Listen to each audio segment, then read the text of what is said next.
Hello friends, welcome back. So last வீடியோவில் வந்து பார்த்தீங்கன்னா நம்ம வியஞ்சன் பார்த்துருந்தோம். ஸோ நிறைய பேர் அந்த வீடியோ பார்க்கவே இல்லை. ஸோ இப்போயே போய் நினைஞ்ச டைம்ஸில் போய் பார்த்துருங்க. ஸோ என்னன்னு பார்த்தீங்கன்னா லாஸ்ட் வீடியோவில் வந்து நம்ம வியஞ்சன் வந்து எல்லா எழுத்துக்களுமே ஃபுல்லாக பார்த்துருந்தோம். ஸோ இப்போ நம்ம என்ன பார்க்க போகிறோம்னா, எப்படி நம்ம ஸ்வர் வந்து ஒரு ஒரு எழுத்தும் தனித்தனியாக நான் எழுதி காட்டல. இப்போ நான் ஒரு 3 போடணும், நடுவில் ஒரு லைன், அப்புறம் ஒரு டி, இந்த மாதிரி நான் சொல்லியிருந்தேன் இல்லையா. அதே மாதிரி இப்போ நம்ம வியஞ்சனுக்கும் பார்க்கலாம். ஸோ ஒரு வீடியோஸ்லயும் ரெண்டு பார்ட்டா. இப்போ வந்து க க க க ந, அதுக்கடுத்து ச ச ஜ ஜ ந, இந்த 2 ரோஸும் இந்த வீடியோல. நெக்ஸ்ட் பார்ட் 2ல வந்து நான் நெக்ஸ்ட் போடுறேன். ஸோ வாங்க வீடியோக்குள்ள போலாம்.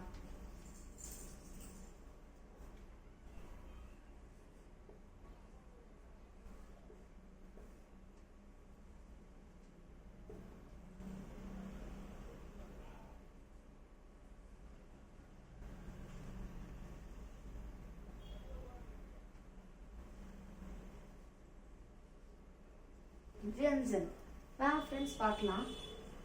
ஸோ ஃபர்ஸ்ட் எடுத்தோடனே வர ஆர்டர் வந்து பார்த்தீங்கன்னா க க க க ஞ. ஸோ இப்போ இந்த எல்லாத்தையும் தடுதானே நான் எழுதி காட்டுறேன். ஃபர்ஸ்ட் க, வாங்க பார்க்கலாம். க வந்து ஒரு லைன் போட்டுக்கலாம். நெக்ஸ்ட் இந்த லைனோட நடுவில் ஒரு இன்ஃபினிட்டிவ் சிம்பிள். இது கொஞ்சம் கரெக்டாக இருக்க மாதிரி பார்த்துக்கோங்க. ஓகேவா ஃப்ரெண்ட்ஸ்? ஒரு லைன், நடுவில் ஒரு இன்ஃபினிட்டி. அதே மாதிரி எப்பயும் சொல்கிற மாதிரி எப்பயுமே மேலே ஒரு லைன் ஹிந்தி லெட்டர்ஸ்க்கு கண்டிப்பாக வேணும். இப்போ நீங்கள் கேட்கலாம், எழுதிட்டு எதுக்காக லைன் போடுறீங்க ஃபர்ஸ்ட் ஸ்டார்டிங்லே? இப்போ நான் இப்படி கூட எழுதலாம், லைன் போட்டுட்டு இப்படி எழுதலாம், என்னால் இப்படி எழுத முடியும். ஆனால் நான் ஏன் இப்படி எழுத மாட்டேன்? இப்போ சொல்கிறேன் கேளுங்க. இப்போ ஃபார் எக்ஸாம்பிள் நம்ம எல்லாருமே சொல்றோமே துமாரா நாம் கியா ஹை. சரி, எக்ஸாம்பிளுக்கு நான் சொல்றேன், நமஸ்தேன்ற வார்த்தை இப்போ நம்ம ஹிந்தியில் எழுதி காட்டுறோம் பாருங்க. இது நம்ம படிச்ச நாம். இப்போ நான் ஸ்டார்டிங்ல லைன் போட்டுறேன், ஓகேவா? இது ம ந ம ஸ்தே, இதுதான் நமஸ்தே. இப்போ எனக்கு ஸ்பேஸ் கரெக்டா பத்திருச்சா? சம்டைம்ஸ் ஆனால் இது வந்து ஆக்சுவலி லைன் ஸ்ட்ரெயிட்டா போகாதா? சம்டைம்ஸ் அது ரிஸ்கே அப்படி எழுதுது. அதுவே நான் நான் நமஸ்தே எழுதி முடிச்சுட்டு அதுக்கடுத்து லைன் போட்டேன்னா கரெக்டா ஸ்பேஸ் பத்தும். ஸோ அதனால இப்போ நீங்க அந்த வார்த்தை எழுதி முடிச்சிட்டதுக்கு அப்புறம் நீங்க லைன் போட்டீங்கன்னா ஈஸியா இருக்கும்.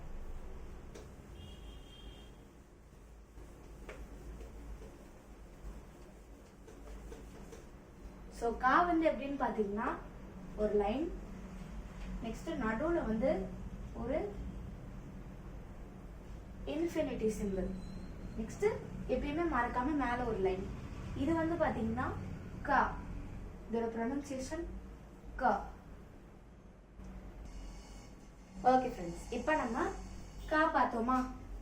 இப்போ க பார்க்கலாம் வாங்க. அதான் லெட்டர் க. இப்போ வாங்க இதை எழுத பார்த்துக்கலாம். இது ஆக்சுவலாக உங்களுக்கு கொஞ்சம் கன்ஃபியூஸ் ஆகிற மாதிரி இருக்கும். எப்படி சொல்றது? இப்போ 3 போடுற மாதிரி ஃபர்ஸ்ட் ஒரு இது போட்டுருங்க, ஓகேவா? இந்த மாதிரி ஒரு ஹாஃபா சி உல்டாவா போட்டால் எப்படி வருமோ அந்த மாதிரி போட்டுருங்க, ஓகேவா? நெக்ஸ்ட் இங்க வந்து இப்படி ஒரு கர்வி லைன், ஒரு லைன் போட்டுருங்க, ஓகேவா? இதுக்கு அடுத்து என்ன பண்ணணும்னா எப்பயுமே மறக்காம அந்த உள்ள இருக்க அந்த இது ஒன்று போட்டுருணும். நெக்ஸ்ட் இது க்ளோஸ் பண்ணிடுங்க. இது கா இல்லைன்னா கா. மறுபடியும் எழுதுற பாருங்க, இப்படி ஒரு லைன், இல்லைன்னா இப்படி போட்டுட்டு கூட நீங்க லைன் போட்டு க்ளோஸ் பண்ணிக்கலாம், ஓகேவா? மறுபடியும் கூட சொல்றேன், நல்லா கவனிங்க. இது மட்டும் கொஞ்சம் கன்ஃபியூசிங்கா இருக்கும். ஓகே, இப்படி ஓகேவா? நம்ம இப்படி லைன் போட்டோம்னா ஹிந்தி ஏ மாதிரி வருதா? அந்த மாதிரி தான். பட் அப்படி லைன் போட்டிங்கன்னா அது ஏ. நான் சொன்னேன் இல்லையா, ஹிந்தியில் ஏ இப்படி தான் எழுதுவோன்னு. ஓகேவா? அப்படி லைன் போடாம என்ன பண்ணணும், இங்க ஒரு சர்க்கிள் போட்டு இப்படி க்ளோஸ் பண்ணிடுங்க. அடுத்து இங்க எப்பயுமே மறக்காம போடுற லைன். இப்போ கா புரிஞ்சிருக்கோம் நம்புறேன். வாங்க நெக்ஸ்ட் க பார்க்கலாம்.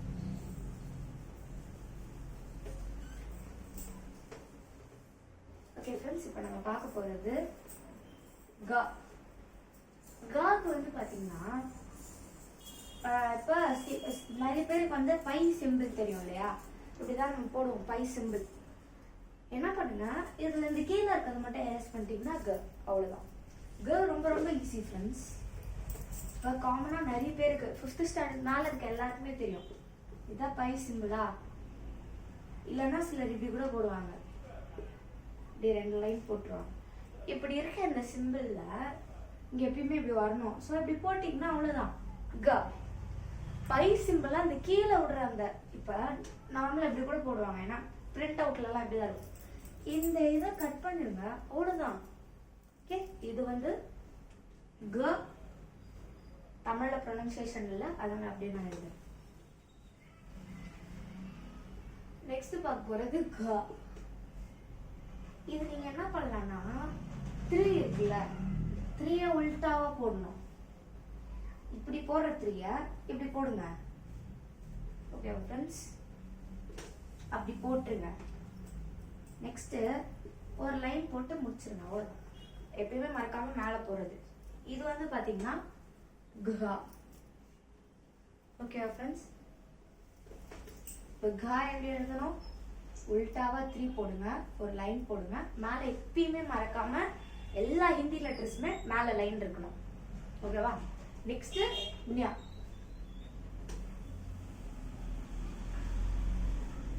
ஓகே, நான் வந்து பாத்தீங்கன்னா ஒரு லைனா, நான் என்ன சொன்னேன், ஈ எப்படி எழுதணும்னு சொன்னேன். இப்படி இப்படி போ ஒரு லைன், எஸ் மேல ஒரு டி, அதாவது இந்த மேல ஒரு லைனா.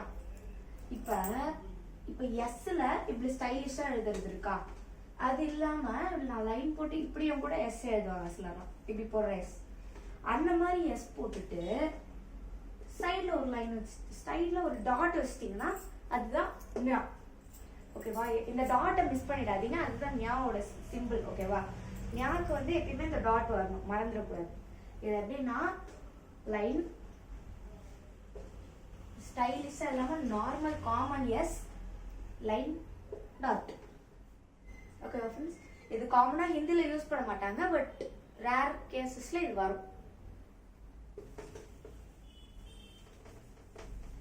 சரி வாங்க ஃப்ரெண்ட்ஸ், இந்த ஆர்டர்ல இருக்க எல்லா லெட்டர்ஸும் நான் மறுபடியும் எழுதி காட்டுறேன். காக்கு என்ன சொன்னேன், ஒரு லைன், நடுவுல இன்ஃபினிட்டி சிம்பிள். எப்பயுமே ஹிந்தி லெட்டர்ஸ்ல மறக்காம போட வேண்டிய மேல லைன். இது க. நெக்ஸ்ட் கா.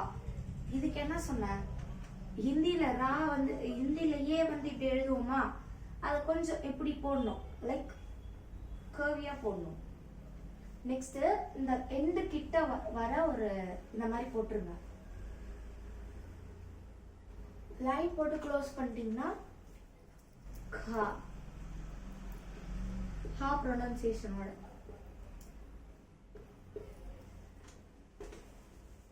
இப்ப க. க வந்து என்ன சொன்னேன், இப்ப பை இப்படி போடுறோம்னா இந்த லைனை கட் பண்ணிட்டோம்னா க.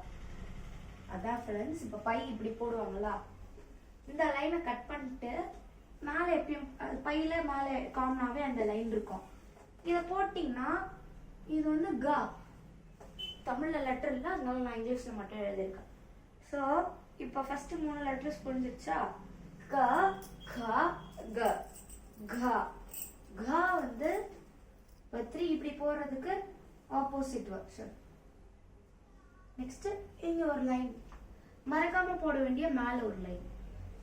இது கஹா. ஞாக்கு வந்து பாத்தீங்கன்னா நான் ஈ எப்படி எழுதுறதுக்கு உங்களுக்கு சொன்னேன். ஈனா ஒரு லைன், ஸ்டைலிஷா ஒரு எஸ், மேல ஒரு லைனா. இது இ, அதாவது இது இ. இது நா, எந்த நா வேணாலும் எடுத்துக்கலாம். இது நா. இப்ப இது எப்படி எழுதணும்னு சொன்னேன், அதே மாதிரி ஒரு லைன் போட்டுக்கோங்க. எஸ்ஸுக்கு நம்ம இப்படி சுழிச்சுட்டா அது ஈயா, சுழிச்சு விடாம இப்படியே விட்டுட்டு மேல ஒரு லைன் போட்டு இங்க மறக்காம டாட் வச்சிட்டீங்கன்னா இது நா. எந்த நா வேணாலும் நீங்க எடுத்துக்கோங்க. அவ்வளவுதான். ஸோ ஃபர்ஸ்ட் ரோ புரிஞ்சிருச்சா உங்களுக்கு? ஓகேவா ஃப்ரெண்ட்ஸ்? இப்போ நான் உங்களுக்கு செகண்ட் ரோ சொல்லி தரப்போறேன்.